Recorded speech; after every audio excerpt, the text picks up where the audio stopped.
Bonjour à tous et à toutes, on va faire un petit tutoriel aujourd'hui. On va installer donc un Windows, donc ça c'est déjà fait, sinon ça va prendre trop de temps. On va installer un Windows et on va aussi installer une distribution Linux. Voilà, donc en fait on va faire un dual boot, c'est-à-dire qu'au démarrage de votre ordinateur, vous allez avoir un petit menu qui va vous proposer soit de démarrer l'un, soit de démarrer l'autre. Donc ça vous permet d'installer deux systèmes d'exploitation différents sur le même PC et donc sur le même disque dur aussi. C'est quelque chose qui est quand même assez pratique. Voilà. Alors, donc là, on va faire la manip à partir de Windows 7 et on va installer la version. Donc, on va installer Fedora, on va installer la dernière version, la 15, qui est sortie il y a, je crois, il y a à peu près un mois de ça, un mois ou deux maximum. Donc, ça va nous permettre de voir aussi déjà un petit peu les nouveautés de la dernière version de Fedora. Petite info, là en premier temps en fait on va partir sur le principe qu'on a un seul disque dur, c'est-à-dire qu'on a une seule partition où il y a tout le Windows. C'est souvent le problème que les gens rencontrent quand ils veulent installer un Linux en dual boot, on va dire, avec un Windows, c'est que il y a une seule partition et du coup ils peuvent pas sans supprimer la totalité de leur ordinateur. Donc sous Windows Vista et Windows 7 c'est possible de faire la modification à partir de Windows. Sous Windows XP c'est pas possible. Vous êtes obligé de passer par un logiciel de partitionnement, donc par exemple Partition Magique, bon il y en a plein d'autres. Le problème c'est que la plupart de ces logiciels sont payants, donc il y en a quand même des gratuits hein, si je me souviens, mais voilà, le problème c'est que la plupart sont payants, donc bon après c'est à vous de voir, hein, suivant votre budget. Mais c'est quand même plus pratique parce qu'en fait après généralement ils proposent quand même d'installer les deux à côté, de prendre un peu d'espace libre, mais généralement ça marche pas très bien et vous avez des problèmes derrière avec votre Windows. Voilà. Donc l'idée c'est de créer déjà au début, enfin de séparer bien les deux partitions. Donc je vais vous montrer comment on fait sous Windows 7. Donc pour Windows 7 c'est aussi valable sous Windows Vista, hein. Vous faites clic droit, vous faites gérer. Voilà, c'est ce que j'ai fait tout à l'heure. Ça va vous ouvrir cette petite fenêtre, donc dans laquelle déjà vous allez voir, hein, vous avez accès à pas mal d'informations sur votre PC en fait, les utilisateurs, si vous avez des dossiers partagés, des journaux de log, donc des observateurs d'événements, tout ce qui est gestionnaire des périphériques, et donc là dans notre cas, la gestion des disques. Donc il va vous trouver en fait tous les périphériques qui vous permettent de mettre du support, donc tout ce qui va être disque dur, qui est connecté à votre PC, il va le détecter en fait. Et donc disque dur interne ou externe, hein. Et il va détecter les partitions. Voilà, donc moi j'ai un disque dur avec une partition réservée au système, donc ça c'est la nouveauté un petit peu aussi sous Windows 7. Il réserve 100 mégaoctets pour toute la partie démarrage, la partie système, donc c'est pas mal. Ça permet d'accélérer et puis de séparer quand même les partitions. Alors moi vous voyez, hein, j'ai déjà deux partitions parce que j'ai déjà fait la manip préalablement parce que ça prend un petit peu de temps quand même. En fait pour faire la manip, donc vous avez un seul disque normalement, hein. Donc vous sélectionnez votre disque C, vous faites clic droit et vous allez cliquer sur réduire le volume. Et là il va faire en fait un calcul, il va vous dire jusqu'à combien vous pouvez enlever sur votre partition C. Jusqu'à combien vous pouvez enlever pour créer une deuxième partition. Voilà. Et c'est pareil, une fois que vous choisissez la valeur, vous cliquez sur partitionner, ça prend un peu de temps, donc ça prend bien 20 minutes quand même sur un PC. En plus maintenant on a des disques durs de plus en plus gros, donc ça prend de plus en plus de temps. Mais à la fin de cette opération, ça vous donne donc votre partition et donc une nouvelle partition qui est donc vierge, qui n'est même pas formatée. Voilà. Donc je rappelle, on sélectionne la partition, clic droit, réduire le volume. Il fait son petit calcul pendant un petit moment et après il va vous proposer, il va vous dire la valeur maximale en espace disque que vous pouvez retirer. Voilà. Donc après l'idée c'est de créer un nouveau volume simple. Voilà. Donc moi je vais sélectionner la totalité du volume. La lettre attribuée, on va mettre E. NTFS, moi je vais mettre FAT32, ça va aller plus vite. Voilà, on va lui donner un nom. C'est histoire qu'en fait, histoire d'être sûr que derrière, quand on va vouloir l'installer sous le Linux, la partition soit bel et bien détectée. Voilà. Après, il va me proposer de la reformater, de tout effacer dessus, mais comme on va rien mettre dessus dans un premier temps, ça va pas gêner. Donc là, c'est pareil, ça va prendre un petit peu de temps. Il faut qu'il formate un petit peu tout le barzwing. Voilà, donc c'est bon, il a fini. Donc maintenant, vous pouvez ressortir. Voilà. Donc vous avez vu, il a bien détecté votre nouvelle partition. Si vous avez d'ordinateur, vous allez voir que vous avez donc actuellement deux partitions. Voilà, le disque local. Donc c'est là-dessus que vous avez votre Windows et donc le disque donné que vous venez de créer. Voilà. Et c'est là-dessus en fait qu'on va installer le Linux. Voilà. Donc le Linux, bon alors moi je suis sur machine virtuelle pour les raisons du tutoriel. Là je vais mettre en fait l'image du CD d'installation de Fedora. Bon vous en fait ça revient tout simplement à mettre le CD dans le lecteur CD et de redémarrer votre ordinateur pour démarrer sur le lecteur CD. Voilà. Donc, je vais juste sélectionner l'image qu'il faut. Hop, elle est là. Ouvrir, c'est parti. Voilà. Hop. Donc maintenant, j'ai plus qu'à redémarrer mon ordinateur. Hop.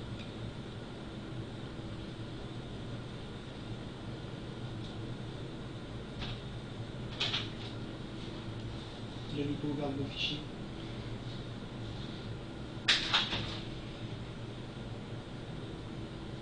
Donc voilà, vous avez la fermeture de votre session. Voilà, alors là il va falloir être rapide, il va falloir aller donc au niveau du BIOS, hein, vous allez devoir sélectionner en fait le boot. Quand vous arrivez dans le BIOS de votre PC, donc le BIOS en fait c'est un programme d'exécution qui permet de gérer votre matériel, même si vous n'avez pas de système d'exploitation installé dessus. Vous avez donc généralement 2-3 options qui sont disponibles quand vous démarrez votre PC, donc allez dans le menu du BIOS pour faire votre configuration, ou aller au niveau du menu de boot quand vous voulez démarrer sur un autre périphérique. J'ai été assez rapide, on a de la chance. Alors, bon, par contre, moi, donc là, voilà, je suis dans la configuration de mon BIOS, donc je vais dans la partie boot, voilà.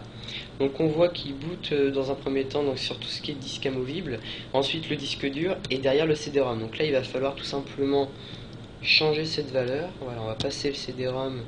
Donc moi c'est avec le bouton plus, donc ça nous permet de passer le CD-ROM en priorité, c'est-à-dire qu'il va d'abord essayer de démarrer sur le CD-ROM s'il y en a avant de démarrer sur le reste. Donc ça vous permet quand vous mettez un disque d'installation, ça vous permet quand vous mettez un disque d'installation bien de démarrer dessus. Voilà. L'ordinateur se redémarre. Voilà, hop, et là vous voyez, bah ça y est, hop, on vient de démarrer notre disque de Fedora. Donc bah, nous on va installer un nouveau système, donc on va prendre cette option là. Voilà, donc là il va me charger l'image pour l'installation, il va me détecter normalement tout mon matériel. Ça prend un petit peu de temps, mais c'est pas non plus trop long.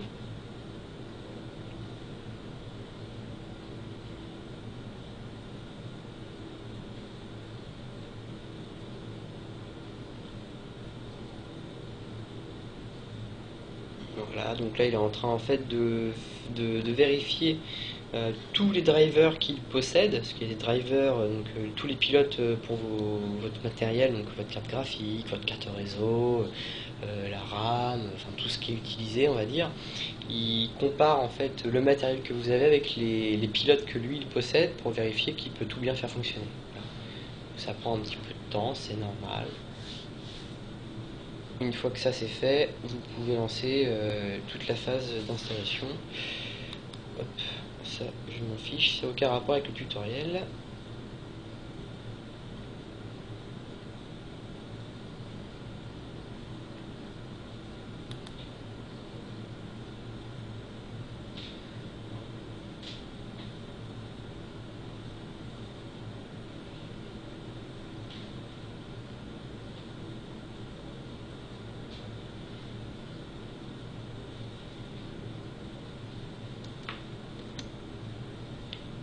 C'est un petit peu long pour le moment. Il faut dire aussi que le PC que j'utilise pour ce tutoriel, pour faire la virtualisation, est pas très puissant. Hein. C'est un vieux PC, c'est un dual core dessus. Il y a 2 Go de RAM et encore c'est du rajout. Et j'arrive à faire tourner Windows 7 Ultimate dessus. C'est pas mal quand même. Hein.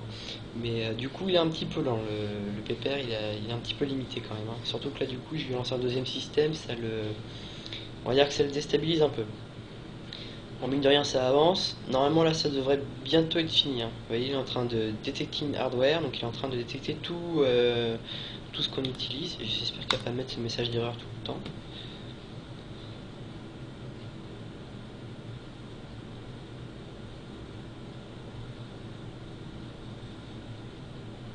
Hop, voilà, c'est parti. Alors, donc là, il vous propose. Donc là, vous êtes ça y est, dans le menu d'installation de Fedora, hein. Si vous avez suivi d'autres tutoriels du site, vous remarquez que c'est semblable à CentOS, hein, puisque je rappelle en fait que vous avez Red Hat, qui est une société professionnelle qui édite des distributions Linux, qui en fait fournit ses sources à CentOS et qui travaille en fait, qui fait du développement aussi bien système que logiciel pour la distribution Fedora. Donc en fait là le menu installation est assez semblable, hein. Donc là il vous propose en fait dans un premier temps de tester le média, votre disque, pour voir s'il est bien cohérent. Bon, c'est long et ça sert à rien moi je trouve, donc je skip à chaque fois. Parce qu'après sinon on ne s'en sort pas, hein. C'est déjà très long de télécharger les 3 Go 4 pour l'installation, c'est aussi long à les graver. Si derrière il faut encore une fois qu'on revérifie l'intégrité du CD, on n'est pas sorti. On n'a pas fini.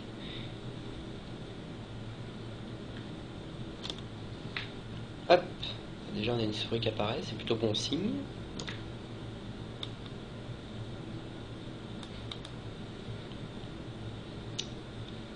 Et voilà, donc on est parti. Donc premier choix, donc la langue, ça c'est pas très compliqué en soi. Par contre ça a l'air plus compliqué de le sélectionner. Si mon PC voulait bien réagir. Ah d'accord. Bon. J'ai l'impression d'avoir un petit problème de souris là. À mon avis ça va être la machine virtuelle. Ah oui, je suis carrément, en fait je suis décalé. Bon. On va faire ça à l'ancienne. Donc vous sélectionnez la langue, vous faites Next, donc là c'est pareil, vous sélectionnez le clavier que vous voulez utiliser, enfin le type de clavier. On va essayer l'option de base, hein. Périphérique de stockage. Périphérique de stockage de base. On va laisser ça, puisqu'on n'a pas besoin d'autre chose. Hop, suivant. Voilà. Donc là normalement, il analyse votre disque dur, il va détecter donc toutes les partitions et il va vous proposer plusieurs choses. Ça m'énerve ce message d'erreur. Voilà, donc là il vous demande votre nom, enfin le nom que vous voulez attribuer à la machine. Moi je vais l'appeler webtuto .local.fr. Ça c'est le nom que vous voulez donner à votre ordinateur, donc PC de webtuto. Voilà. L'horloge, bon, ça dépend d'où vous habitez. Voilà, horloge système en UTC, c'est mieux coordonné. Là il vous demande donc le mot de passe pour le compte route, donc qui est le super utilisateur. Donc moi je vais rentrer, je vais pas rentrer celui-là, je vais rentrer webtuto en fait. Voilà.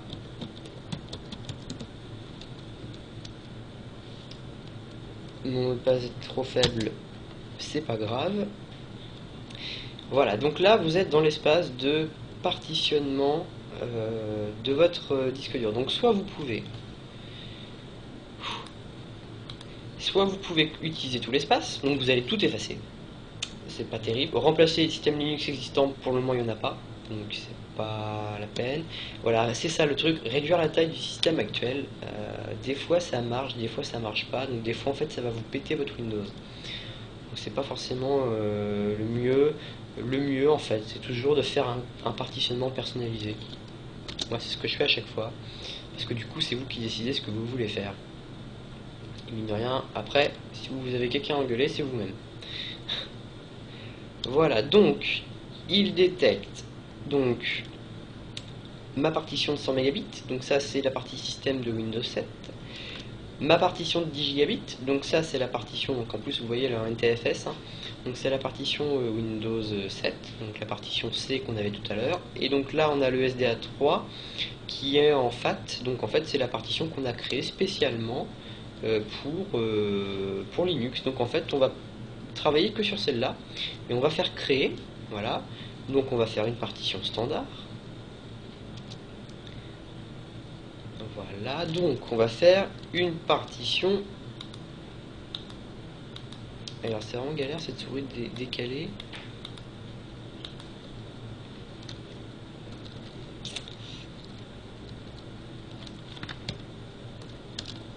Vous allez faire une partition slash boot. Voilà, vous allez la mettre en EXT2. La taille.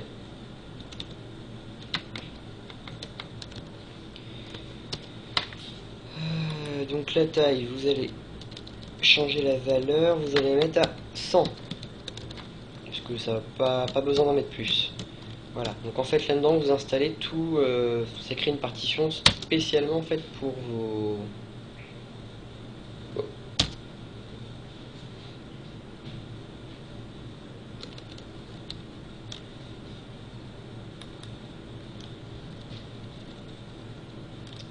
Annuler, alors pourquoi est-ce qu'il veut pas?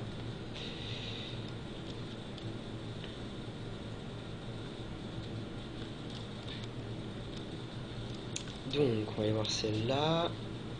Ah oui. En fait on va d'abord supprimer la partition, voilà. Oui, c'est pour ça. Donc dans un premier temps il faut supprimer la partition FAT. Oui, forcément je me suis trompé. Donc vous supprimez donc la partition FAT. Donc vous sélectionnez votre partition, vous faites supprimer, vous validez. Et donc derrière,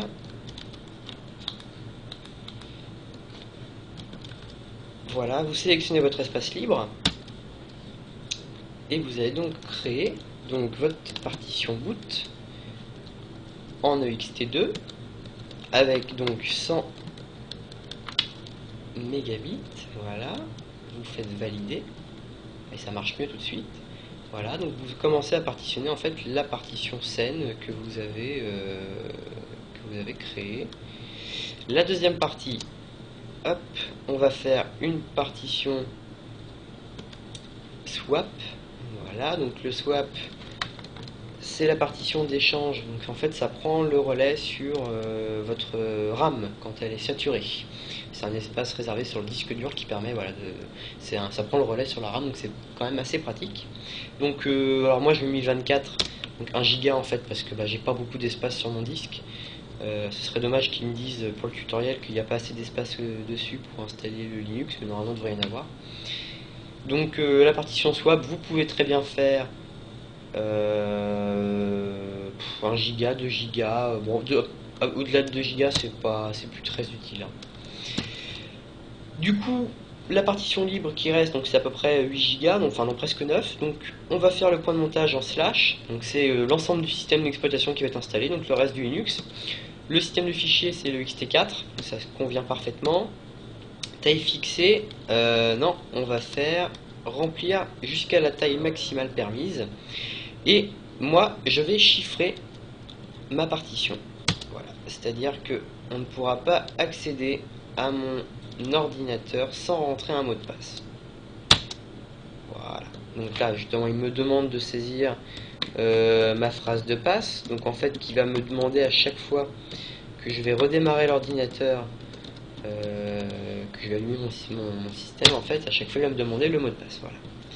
Donc là, hop, il me demande si je suis sûr de vouloir écrire les modifications sur les disques. Je suis sûr. Donc on crée nos 3 partitions.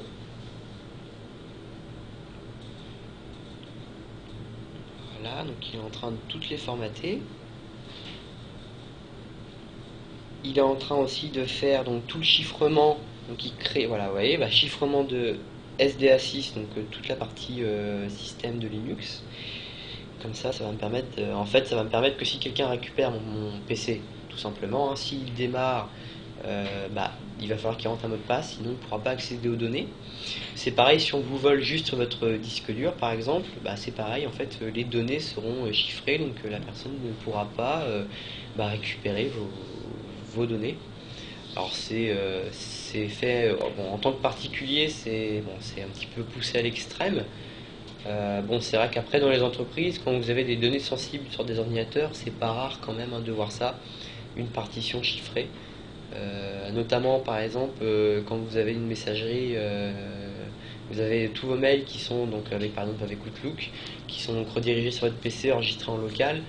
Il n'est pas rare qu'il y ait parfois des partitions qui soient spécifiques pour Outlook, hein, quand les personnes ont des PC portables par exemple, d'avoir la partition chiffrée pour justement éviter de se faire voler l'ordinateur et que la personne puisse consulter les mails et accéder donc à des documents internes. Voilà. Donc maintenant il a fini de tout charger. Donc là en fait il est sur le menu de démarrage. Donc le menu de démarrage c'est le menu que vous allez avoir quand vous allez redémarrer votre PC, quand il va vous proposer en fait d'utiliser soit l'un soit l'autre. Alors déjà ce qui est pas mal c'est qu'il vous propose un système de base, c'est-à-dire qu'en fait vous allez pouvoir lui dire bah moi je veux que tu me démarres automatiquement mon Linux, ou on peut aussi demander de démarrer automatiquement le Windows, ce qui va vous éviter de rester à chaque fois devant votre PC pour valider l'option. Voilà. Ce qu'on remarque c'est que le disque dur il n'a pas détecté, enfin le disque dur pardon, la partie Windows il n'a pas détecté le nom, donc vous pouvez faire modifier, vous sélectionnez votre partie, hop, puis vous allez appeler ça Windows 7 pour avoir le nom Windows 7 dedans, et en plus comme ça vous pouvez donc le spécifier comme une image de démarrage par défaut. Bon moi je vais laisser le Linux, hein. Voilà, hop, donc maintenant une fois que c'est fait, bah, vous faites suivant. Voilà, là normalement il va vous demander toute la partie installation, c'est-à-dire qu'est-ce que vous voulez installer sur votre Fedora. Bon, moi je vais faire une installation classique. Voilà, hein, donc vous pouvez choisir, il y a des propositions qui sont déjà établies, ou alors vous pouvez faire personnaliser maintenant, ce qui fait que quand vous allez cliquer sur suivant, vous allez avoir plein de menus avec plein d'options différentes, avec des logiciels différents. Donc moi pour gagner du temps, hein, je vous laisse faire après à votre sauce, hein, vous savez ce dont vous avez besoin. Moi je vais juste faire un bureau graphique, ça va me prendre moins de temps. Voilà. Donc là il vérifie les options que vous avez rentrées, puisqu'en fait tous les fichiers d'installation sont sur le DVD que vous avez téléchargé à partir des serveurs de Fedora, et il va tout vous installer donc à la volée. Voilà. Donc là normalement après cette étape là je pense qu'il va lancer toute l'installation. Donc après normalement il devrait redémarrer, on aura quelques options à rentrer et on aura donc notre Fedora d'installer. Voilà. Donc vérification des dépendances, voilà, donc là il est en train de tout vérifier, s'il peut bien tout installer, si tout est bien cohérent. Parce qu'en fait certains logiciels sous Linux dépendent d'autres. C'est-à-dire que vous avez un logiciel parent, et donc vous avez un logiciel fils par exemple, ou des sous-logiciels, tout ça qui sont obligés d'avoir une base en fait pour pouvoir fonctionner. Donc en fait il vérifie les dépendances. Quand on dit on vérifie les dépendances sous Linux, c'est ça, on vérifie en fait que ce que vous voulez utiliser en finalité, installer en finalité, a bien tous les éléments primaires pour fonctionner, on va dire. Voilà. Donc là il lance, donc voilà, c'est marqué hein, le démarrage du processus d'installation. Donc moi ce que je vais faire, là je vais couper la vidéo, parce que toute la partie installation ça va servir à rien de l'enregistrer. Et donc une fois que la barre d'installation sera arrivée au bout, je vais enregistrer une deuxième vidéo, hein, comme j'ai déjà fait sur quelques tutoriels. Je vais enregistrer une deuxième vidéo et on fera la dernière partie de l'installation. Voilà, puisque là pour le moment en fait vous avez juste à attendre qu'il installe toutes vos options. Voilà.